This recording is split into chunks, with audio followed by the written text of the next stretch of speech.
Kumusta? Ako si Mike. Natatandaan niyo pa ba ang mga laruan niyo dati? May baril-baril na ako.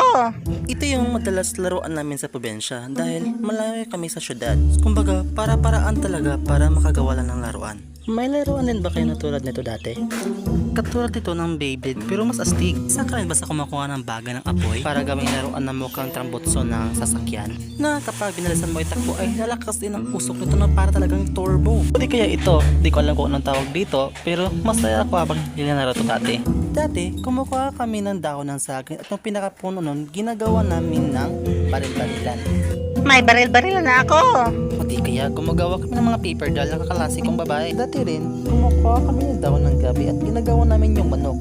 Nilalagyan namin yun ng toothpick sa may dulo. At pinagsasabong namin yun. Isang araw, nagsabong kami ng kapatid kong babae. Ang saya ko pa nun, nang biglang nangyari to. Ang saya ko. As in, naduro talaga sa kalahati yung ngipin ko.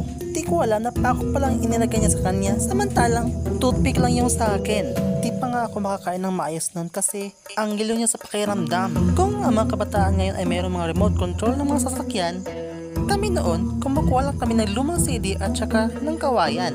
At mayroon na kaming laruan noon. Sa mga ganyang paraan, masaya na ako noon kasama mga kaibigan ko. Noon ay nabubuksan talaga ang aming mga imaginations makagawa lang ng mga laruan dati.